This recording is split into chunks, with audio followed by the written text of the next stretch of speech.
Hello everyone and welcome to episode 3 of Tees Valley Sports Podcast. Today I'm joined by not one, not two, but 3 guests. We're going to have a little bit of a look into active learning and how that can be utilised for parents who are working from home, whose children might be studying at home, obviously with the current lockdown. So we're going to be joined by teacher Matthew Jackson from Acklam Whin Primary. We're going to be joined by Alison, lecturer at Teesside University, and Tracy Raynor from Tees Valley Sport. Thanks guys, enjoy the episode.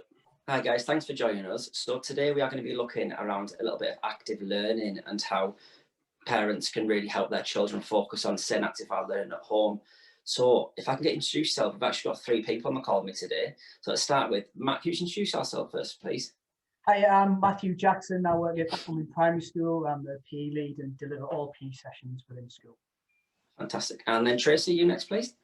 Yes, I'm Tracy Raynor. I'm the School Sport Project Officer here at Tees Valley Sport. My role is primarily to support schools with the School Sport Premium and also to just promote projects across the Tees Valley that promote activity in young children. Fantastic. And finally, Alison, if you can go next, please.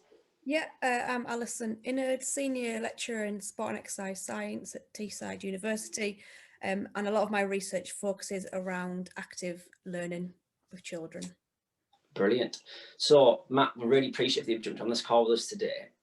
Obviously, we fully respect that you've come onto your lunch break. So we're going to have a bit of a chat with Matt first around what Acklam Whin Primary are doing in terms of their active learning, how they're keeping their children active during lockdown, and what's been pretty sure it's been a pretty difficult old year for you, Matt, in terms of what you've been doing at school. But looking at your social media, it's incredible what you've been doing. So to start with, why do you think it's so important to keep children active?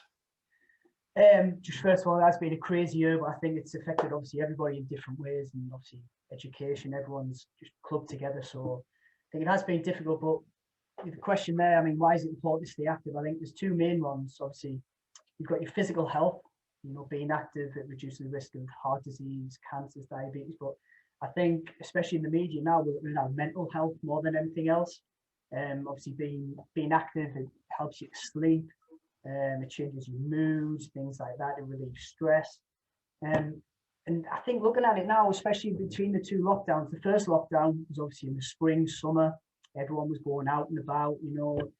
I think we were all a little bit calmer about the situation because we could get out on our bikes, we could go out walking and things like that. The weather was nice.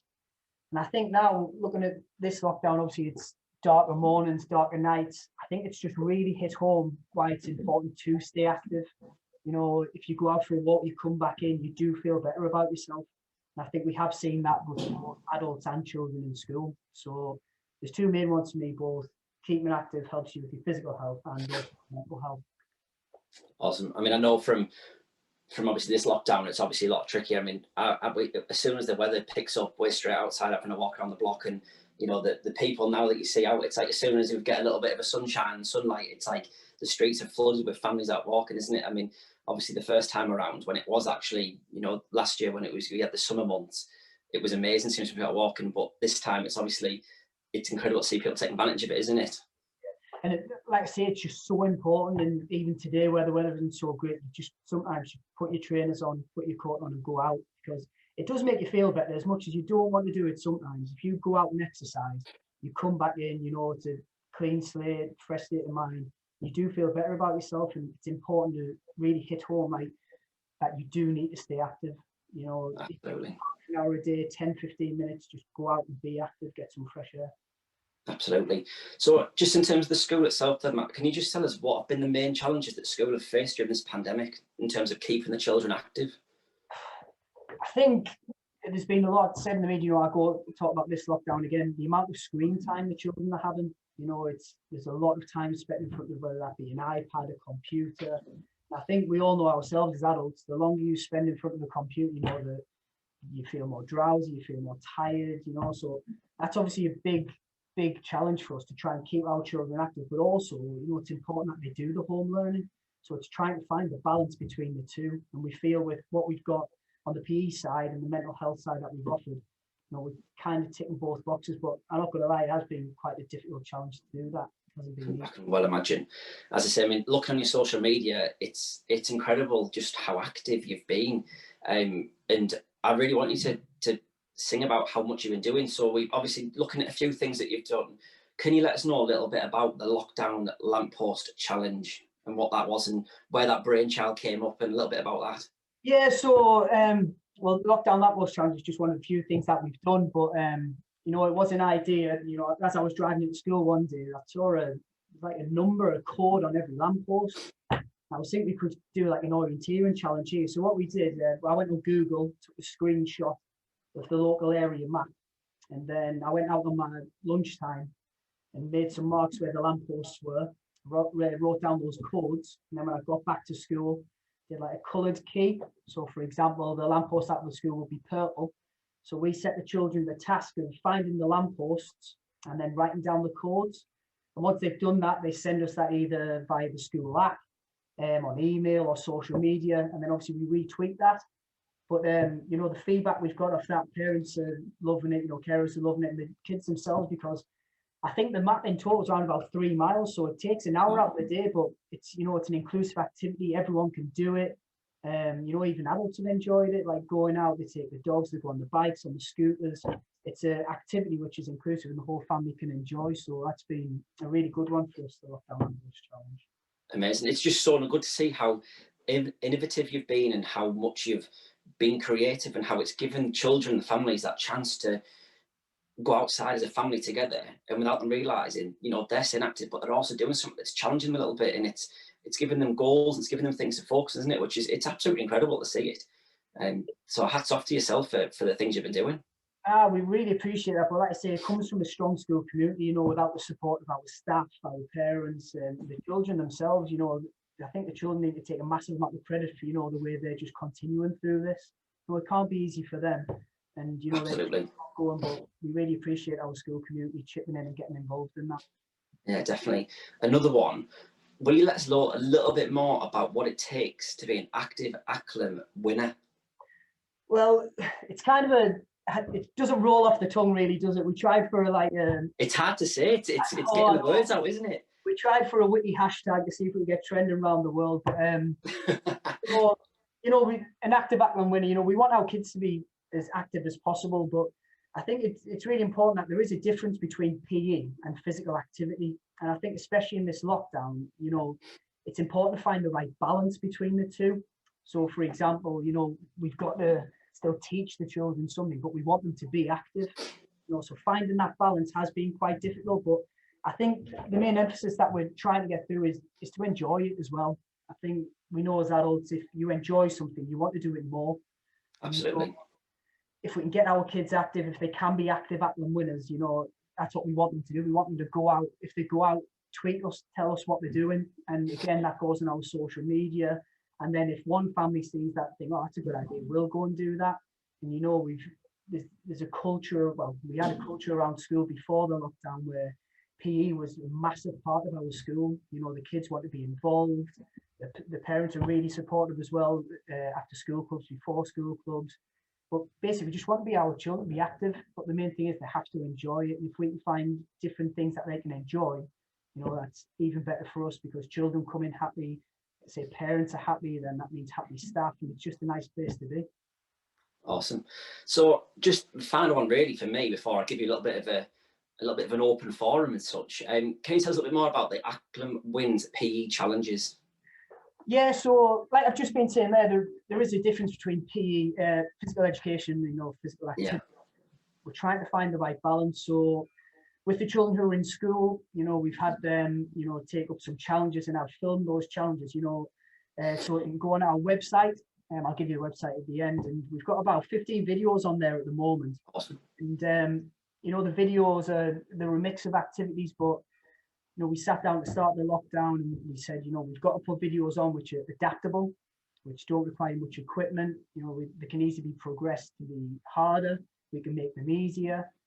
You know, I think as well, with some parents working from home, you know, the last thing they want me to do in at times is, you know, taking time out, setting stuff up. So we've set up some challenges where the kids can make them up. You know, the limited amount of equipment, they can go on our website, they click on the direct link, it comes to a video. It's nice and easy for them to see. And you know, that sometimes they'll see the friends on these videos and think, oh well, if he or she can do that, I can do it. And, yeah. You know, like I say, there's lots of different ones on there. So we've got basketball skills, racket and ball, we've got some football skills on there. But again, the main emphasis is just on fun, because like I said right at the beginning of the conversation, the amount of screen time we're having at the minute, you know, these little challenges can be like a little 5-minute breakaway that will go, just be active for 5 minutes. They've had that rest, you know, they can come back and then they can get going again. But it's just all about finding the right balance between the physical activity and physical education, obviously having the main part, which is fun in there as well. Awesome. So as I said, that's kind of everything I wanted to ask you, really. I mean, is there anything else finally that you just wanted to say, obviously, to anyone listening, to a parent listening, to maybe another teacher listening for some advice, from your tips, anything which you can just say to people, this is something which I found that's worked, or anything that you might think this hasn't worked but we adapted it, anything which you can highlight? I think the big thing is, just because you don't get a tweet about it or an email about it doesn't mean that the children aren't doing it. So sometimes if you take if it takes you time, so for example, the lockdown lamppost challenge, the first weekend we only got a couple of tweets about it. You know, it's important as a teacher not to get disheartened about it. Absolutely. Because you can't see somebody replying to you on Twitter, replying to you via email, doesn't mean that the children aren't accessing it. So, you know, it's important that we as, you know, educators are providing, you know, things for our children to do. And we can't lose sight of that. You know, if you get one tweet reply, you know, this day and age, social media is massive, isn't it?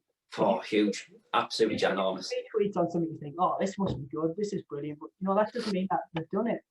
You know, we've just got to provide our families with activities to do. And if they access it, brilliant, you know, but it's always there for them. There's got to be something there where maybe even 7 o'clock at night they can go on, right, we're going to do this, this, and this. So just advice to teachers out there, just provide your families and children with activities. And if you don't receive replies, it doesn't mean they're not doing it, but we've just got to give our children something to stay active.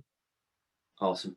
So Matt, I'll let you go and get back to work now from teaching. I'm sure you've got more lessons here this afternoon, but what I'll do is all afternoon, to be honest.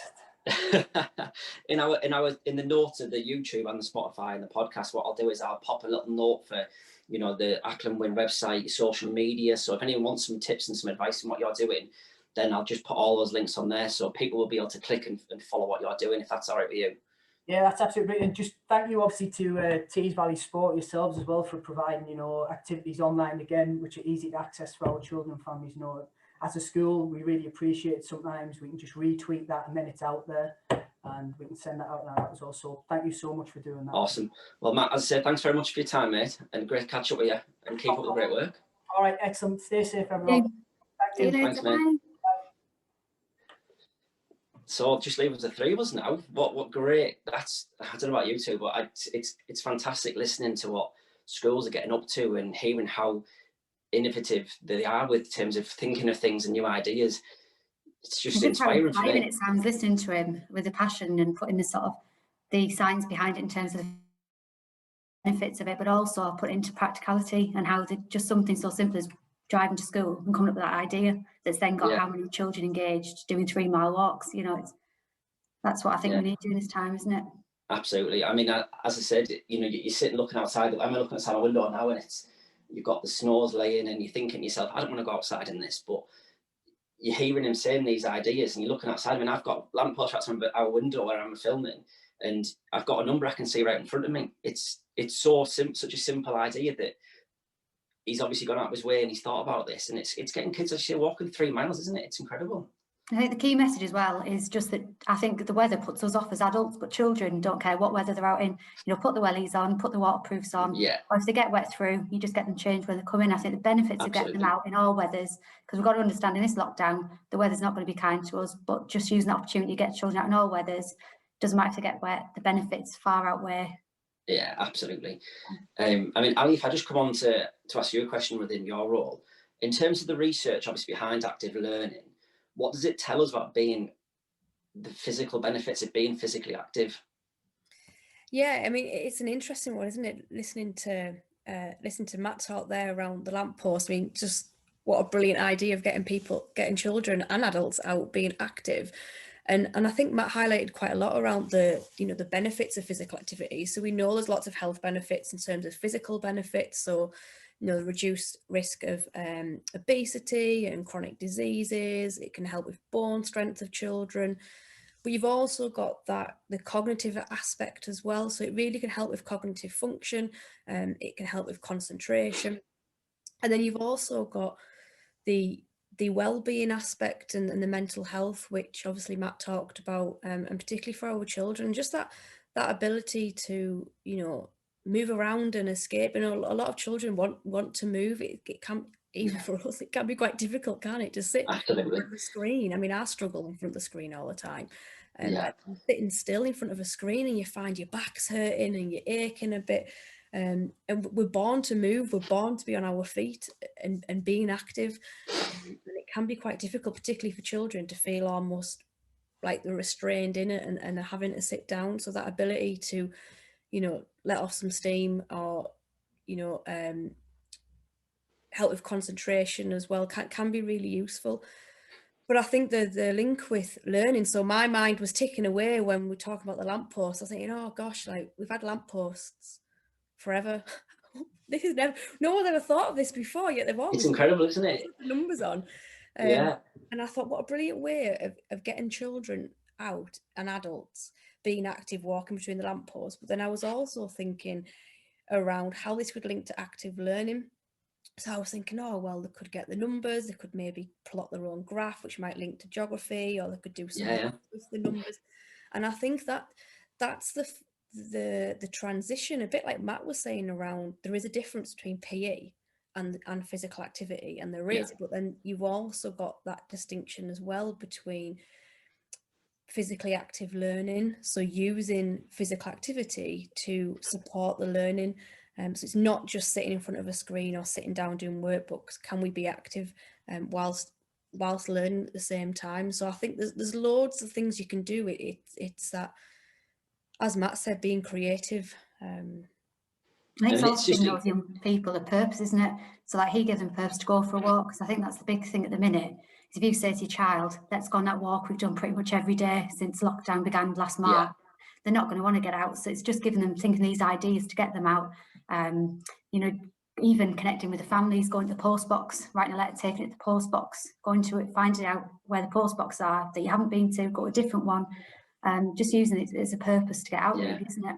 I think that's the thing, isn't it? I think this lockdown, obviously, because we've been in it for such a long time, and obviously now the restrictions, they seem to be tightening, we can't go out of our areas. It's utilising the spaces we have around us. And as you said, Tracy, it's going to a different post box. We've got around the corner, but it's going to the one another further, a mile away from us, and trying to find another one, isn't it? It's thinking of these different ways to get your children out, get your children moving, get your children, as you say, we know how hard it's been sat in front of the screen all day. So it is just literally, it's getting them out of the house, isn't it? It's so important. And it's that, it's obviously getting outside is brilliant. And there's lots of research looking at the benefits of, we would call it sort of green exercise. So getting outside in nature, and blue exercise is in open water, but I think it's a wee bit cold for just a bit. I wouldn't fancy tackling a swim to at the minute. No, definitely not for me. No, but there's lots you can do in your house as well. You don't necessarily need to go outside. There's things you can do in the home to try and be active, which can just. I think that's the thing, isn't it? Yeah. I think you're right there, because obviously at the minute, it's great to get outside and be active, but sometimes it's even giving children something to do when it is pouring down with rain. We can't get outside, but we can still do stuff indoors, can't we? And that's what's important. It doesn't have to just be outside. Obviously, yes, it's fantastic when we can get outside, but we all know it's sometimes, if it's pouring down with rain, even the kids, even though they love to get wet and soak wet through, it's sometimes not quite practical, is it? And I think as well, like that, like Matt was saying about being creative, for teachers being creative and parents, but children are so creative themselves as well. They'll come up with games and ideas and think, oh, I never thought of that. That's a really good game that they're playing. Could that be linked to something when they're studying, or could that be something that we can encourage to do as a family? Because everyone's going to get the benefits from being physically active. And absolutely. I think the message is very much, just try and reduce that time you spend sitting down and move more. And more movement is better. Yeah. You don't have to think I need to be going out and walking 3 miles a day, or doing a family 5K or anything like that. just being a bit more mindful about how long to spend sitting down, and can we transfer some of that sitting into movement. I think it's getting rid of that, away from that notion, isn't it, as well, that exercise has to be this hour-long football training session or this half-an-hour workout video. And I think it's getting across that any activity, any movement of any sort is beneficial, be it a walk up the stairs. I mean, you can online, you can climb Ben Nevis if you go up the stairs so many times. I think it's, I don't know. Yeah, I've seen that. Yeah, so you can climb so many things and do that type of challenges, family, or even just dancing in the kitchen. I know we've got our Alexa in the kitchen, and I'd say pretty much every day. My little boy loves Disney, so I'd say pretty much every day it's Disney songs on, and just dancing, and just even that music making you feel good. You know, dancing as you're making tea, starting the day with a workout, you know, a workout, like a dance in the kitchen with some music on as you're making breakfast. Yeah, absolutely. And just starting the day with that short burst of activity that can set the tone then, right, I'm ready to learn, I'm in the right frame of mind, and getting that blood flowing, isn't it? Yeah, definitely. That's really important as well, that message. So from some of the research that we do around active classrooms, myself and colleagues that work in the area have spent a bit of time doing sort of focus groups and interviews with the teachers that deliver active learning, and even the teachers in primary school, and particularly those that are not like a PE specialist teacher.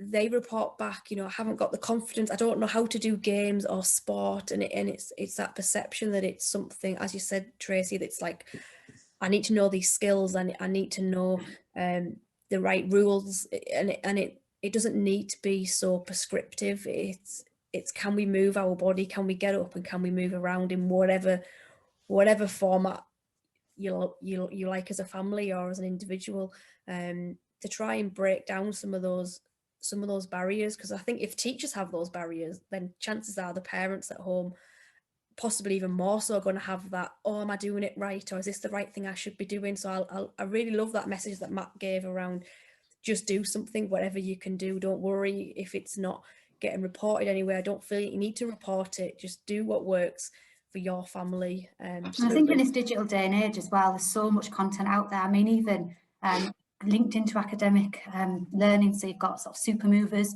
which is, you know, your full stops, your commas, your actions and your songs to do learning your grammar. So it doesn't have to be sitting down being talked to and taught. You can get the videos on there.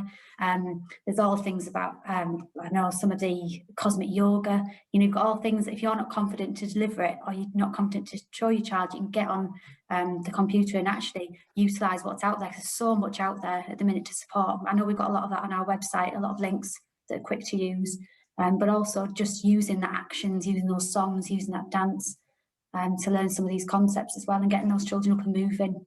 Yeah, and I mean, we will retain it more as well.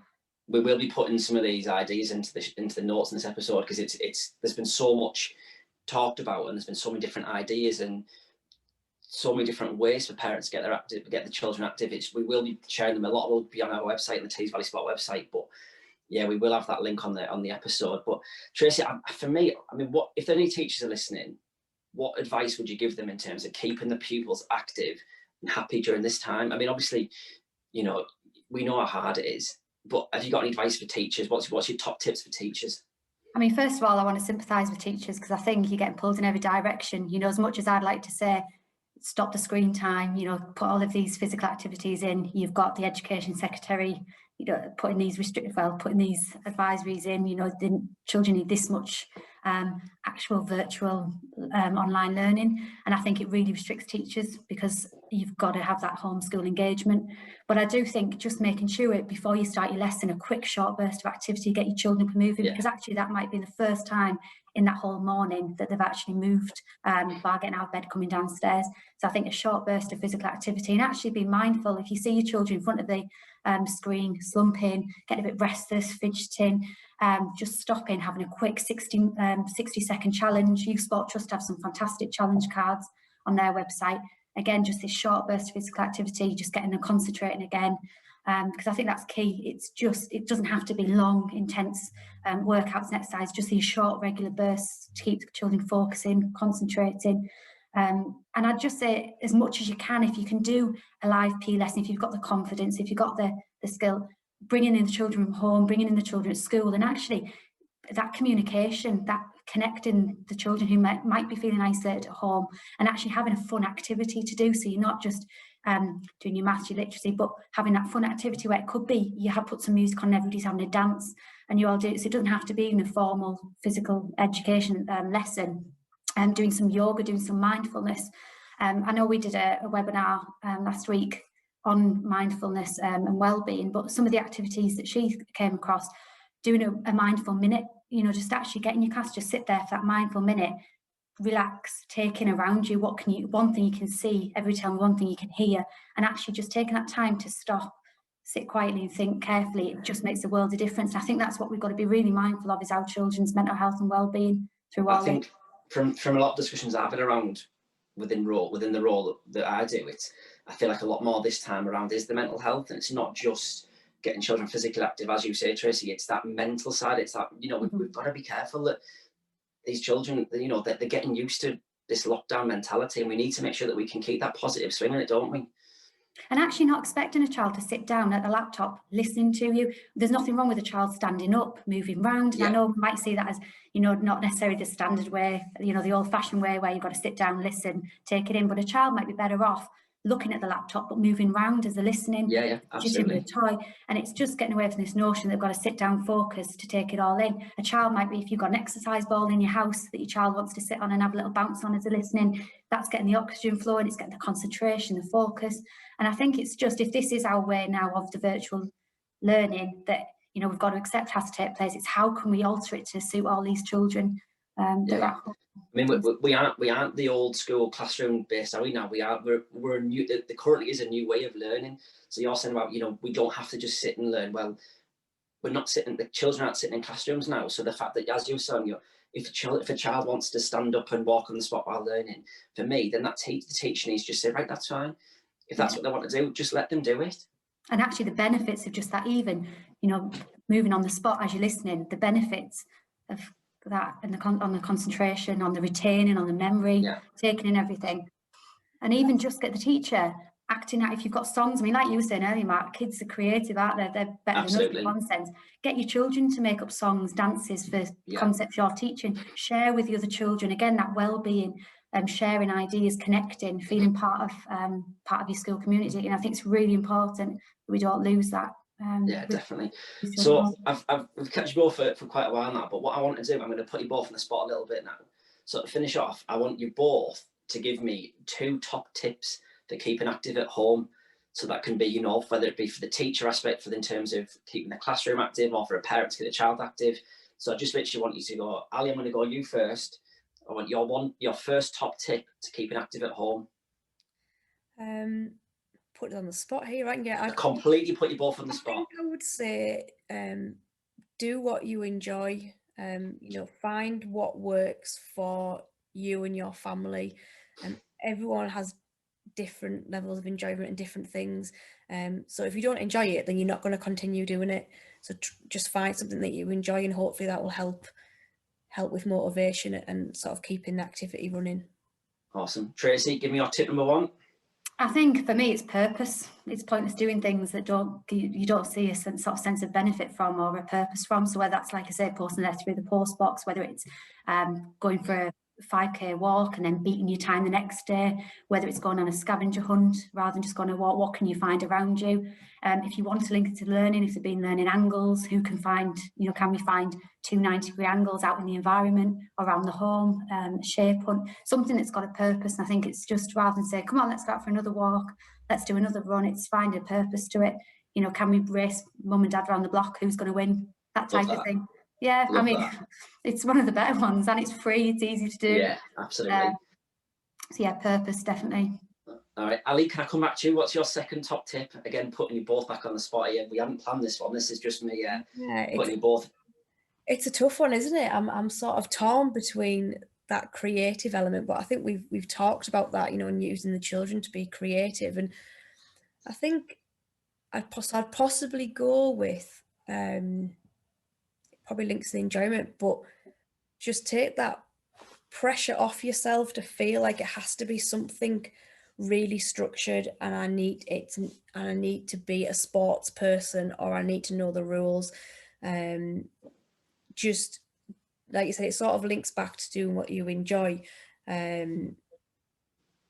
But yeah, take the pressure off. You don't need to be a sports person to do this. You don't need to have necessarily amazing skills in football or dance or anything like that. So just be kind on yourself and do what you feel comfortable with as a teacher or a parent. Perfect. Tracy, can you give me your second top tip? I know we talked about this on our Tees Valley top tips, but I think it's quite important really. It's just that any space is a learning space, in that if you've got a child who's stuck at a laptop in one room, in one place, that will become that, it might raise anxiety, it might sort of get that child having negative connotations towards that room, towards your house, and ultimately your house needs to be a safe place. So it's making sure it's fun, doing treasure hunts around the house, even hide and seek. I mean, I don't know about you, but when my little boy goes off to play hide and seek, those 20 seconds of counting, it's just that bit of time to think, slowly count. But as he's running around the house trying to find a space, that's physically active, and him being physically active, but making it fun activities around the house, using all the rooms.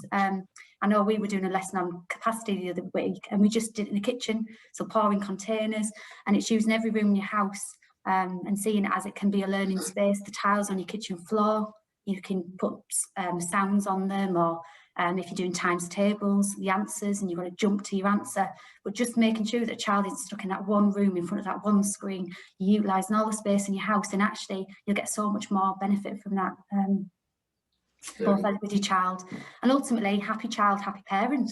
So that's a great little final. I think we'll end on that. What a great little I'm living by. Finish off. Love it. Right, well, thank you both so much for your time, and obviously, if Tracy, you could pass now thanks to Matt, because that was incredible listening to how he's really kind of been so initiative, and his initiatives he's been running have just been outstanding, and it's great to see how schools are being active, and I'm sure there's so many schools that are doing these ideas and thinking of these new ways of, as we said, we're not in the old school, we're in a new way of learning, and it's really using what we can now, and it's thinking outside the box, isn't it? It's fantastic to hear. And also, if they've got any fantastic ideas, make sure they tag us in on social media. Oh, definitely. Because obviously, as you can imagine, it's a minefield trying to keep up with what all the schools are doing across all the 5 districts. But if you've got any ideas that you want to share for all the schools across the Tees Valley, please do tag us in it and share the fantastic learning and things that are going on. Awesome. Well, as I said, thank you very much for your time, both of you. It's been great catching up, and enjoy the rest of your day. Thank you. Thanks everyone for listening to today's episode. We hope you enjoyed it. It was great listening to Matt talking about what Acklam Whin have been doing around the lockdown period and how they've been engaging with children and families. And it was fantastic listening to Alison and Tracy talk about some active learning top tips. We are going to have lots of show notes from today's episode, which if you're on YouTube, you'll be able to just scroll down and find. On Spotify, look in the show notes, and there'll be lots and lots of links there with loads of useful information, lots of little nuggets of info from today's episode. So I hope you enjoyed the episode, and we'll see you in a couple of weeks.